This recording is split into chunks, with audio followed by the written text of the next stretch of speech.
So guys, before we get started, don't forget we do have that amazing discount code thanks to Tier 0 Games going on right now. And all you have to do is put in ZW Games 5 to get 5% discount on your total order at tier0games.com. The links will be in the description below. What's the YouTube? Dow here from Zephyr Games, bringing you an update to June 2020 for my favourite World Legacy lore deck, and that is Crusadia's.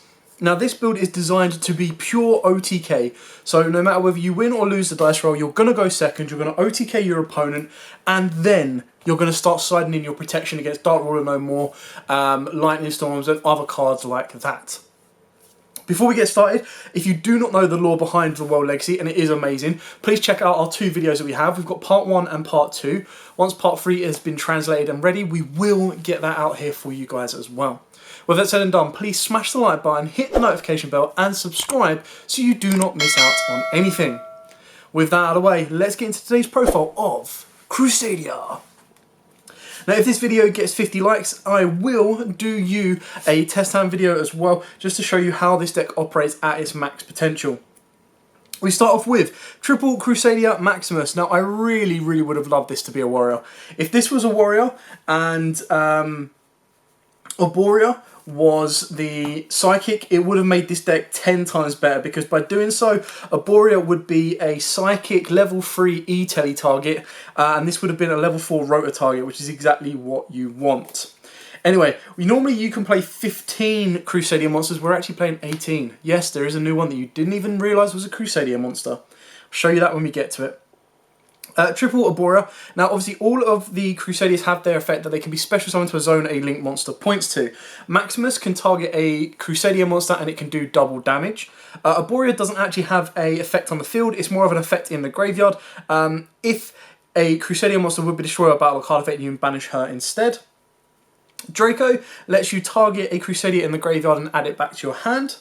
Leonis allows your monster to do piercing damage. And Regulux allows you, Reclusia allows you to target a Crusadia monster you control and one card your opponent controls and tribute and destroy. So nice easy removal. Now for the honorary 18th member, which technically in this deck is a Crusadia, is Formud Skipper. Yes, so the reason Formud Skipper is so good is you normal summon Formud, use his effect, but make sure you reveal either your Magius, your Avramax, your Magius, your Avramax, your Ecomax, or your Regalux. Because then what you can do is you can turn Formud Skipper into your Magius, because Magius specifically says every Crusadia except himself. By doing so, Formud then allows you to search out your parallel XEs, which can then be dropped on your link 2 to go into a rank 4 to stop you being Nibiru'd. It can also be used to link climb. So after you've link climbed higher or put in your defensive plays, this gives you the benefit of going offensive or defensive. It's even better if you open this card up. It's even more busted. Then for the other card we play is the one World Legacy Crown, because you can special summon this to a zone a link monster points to. That can then trigger the Crusadia monster's effects, which allows you to extend even further. Plus it is a nice negation for any monster from the extra deck as well. Because this is the OTK version, we are playing 4 Kaijus. Now the reason I've gone with these 4 Kaijus is because we do play Waterfront. So you actually do get these effects. The effects come in a little bit more relevant than you realise. So Gameciel gives you the negation effect. Gandala is probably the less relevant, but it basically allows you to half all other monsters' attacks. Dogoran is a Raigeki and Kumungus is a warning. So the idea is if you want to be defensive and it goes past the grind game, you want these 2 on your board. If you want to be aggressive, you want this one on your board. Now, regardless of Waterfront, you still want these 4 Kaijus. I was going to go with the 3300 Thunder King, but I personally kind of wanted to balance it a bit more out of this because I think Dogoran's effect is better than the Thunder King's. The Thunder King can attack 3 times, I believe, but 9 out of 10, if it's pointing to a Crusadia, it's not going to attack anyway. But it does negate the face-up effect. I think it means your opponent's monster's effect can't activate for the rest of the turn. All really good cards, and they all share the same reason of why they're in the deck. And they're in this deck to break your opponent's board, get rid of their most threatening card, and then pretty much run in for game off of the back of that as well. We then play triple Interrupted Kaiju Slumber because you want to break your opponent's board, you want to get to your Kaijus, you want to be able to out them as quickly and as easily as you possibly can. And Kaiju Slumber is insane. Remember, if you activate this and your opponent negates the activation, you can activate another one because you can only activate one per turn. So what's even better is if you go Kaiju one of their negates, Interrupted Slumber, they then go, okay, negate, and you go, alright, cool. Activate another one, clear the board, give myself a big Kaiju, you a little Kaiju. I'm now going to link climb higher without even using my normal summon yet, and I still have the special summon of my Crusadias. Happy days. Because we want to protect our cards as best we possibly can, we do play 2 Called by the Grave and 2 Crusadia Power. Now I main the double Power purely because Called by cannot stop Imperm, it can't stop Nibiru, but Power can. Power actually gives you the ability to protect your cards from Nibiru, or one card from Nibiru, and it can protect one Crusadia from Imperm as well. So it's got a bit more versatility. It is a hard once per turn, but it is searchable. So it's got the pros over Called by the Grave, but then it's also got the cons where Called by the Grave is better because you can use multiple of them a turn. Especially with Vader, Moonlit Chill, and Ash Blossom floating around as well. In the side deck, you'd probably bump Power up to 3. Shout out to Team Cog on this one, purely because, or COG, is purely because the way this then works is if you get to your Power, if you're worried about Dark Ruler no more, you set this, your opponent activates Dark Ruler, you chain Power, target one of your like Avramax or Magius or Equamax, and then Equamax can then negate the Dark Ruler no more. So sometimes it's not worth it, sometimes it is, and it can be the big game changer for you. For the field spells, we play the 1 Revival, the double Waterfront, and the single Terraforming.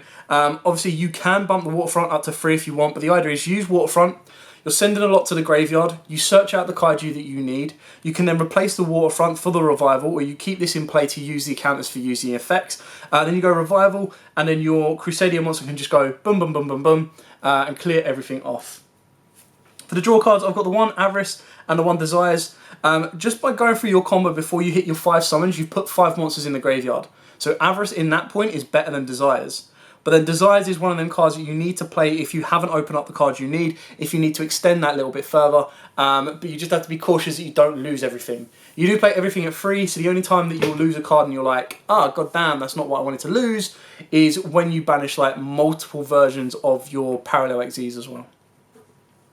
Then we finish it off with the 1 Monster Reborn and the 1 Gravedigger's Trap Hole.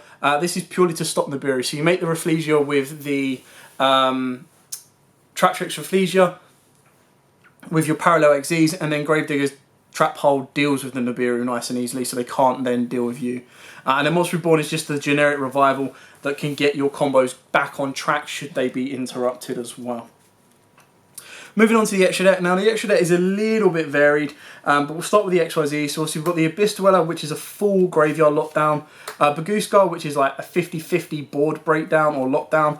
And then your Rafflesia coming off of the back of the Parallel XZs in order to get you your Gravedigger's Trap Hole. For your starters, we've got the 1 Link Garibo and the 1 Link Spider. So Spider is if you get Nibiru, you can still combo on. That's one big thing to think about is when you face against Crusadias, you've got to be careful because if you Nibiru them too early, as long as they play the Spider, they're able to get out of it and go further for it. The Link Garibo comes off of, again, Team Cog. So the way this works is if your full mod skipper is impermed or trapped and just locked out, you go into your Link Garibo, you've then got another space you can special summon a monster to, and then you continue climbing off of your links that way as well. Then for the Crusadia engine, of course, we've got the double Magius. Now, this is your game start. This is get everything rocking and rolling for you. The double Regulux. Now, you can actually cut Regulux down to 1 if you want. I just like having the option of being able to make the full climb again. Should a defensive opportunity arise, what you want to do is you go defensive, you'll go through the full combo and end on an Equamax with defense, and then you'll go through the full combo again if you need to get you your searches, get you your spell trap search, get you into your Equamax, and then go in for game. For the final boss monsters, or the boss monsters of the board, you've got the Avramax and the Access Code Talker. Access Code right now, unless you've used your Link Garibo or unless you've used your defensive plays of IP and Nightmare Unicorn, is going to get 1 to 2 kind of banish and pops. But then the fact you're going to make him a 4300, your opponent can't respond to them, and you can just continue your plays further forward from there. Gives you another nice boss monster to really deal some damage to your opponent and really cause them issues. Don't have to play access codes. You can take him out for any other link 4 like an Appaloosa, depending on whether you want to go strength defensive or offensive. Keep in mind, Equamax is pretty much your best boss monster. You're only going to be utilising the Access and your Avramax for other issues that you can't deal with your Equamax as well. So that's one thing you've got to keep in mind. And that, ladies and gentlemen, straightforward and simple to the point, is it for the Crusadia OTK Profile. Now, when it comes down to the side deck, what you want to be wary of and what you will need to adapt this deck for is to your locals.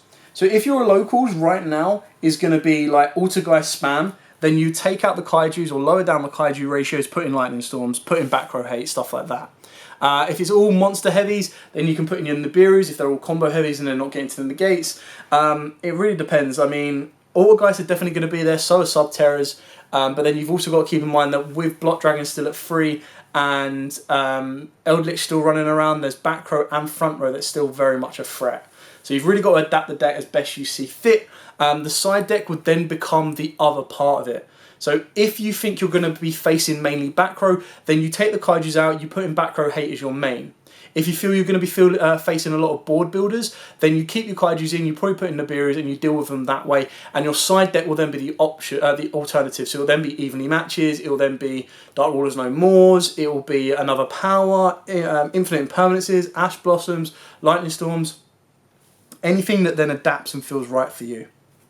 Anyway, thanks for watching. I hope you like this. I hope it's given you a couple of ideas for your own build. Like I said, this is pure like OTK. Like that's all I want to do with this deck.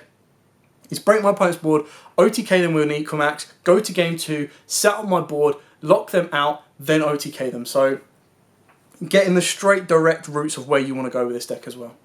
For now, thanks for watching. Don't forget to like, comment, subscribe, share, smash the notification bell as always. And until next time, guys, happy dueling.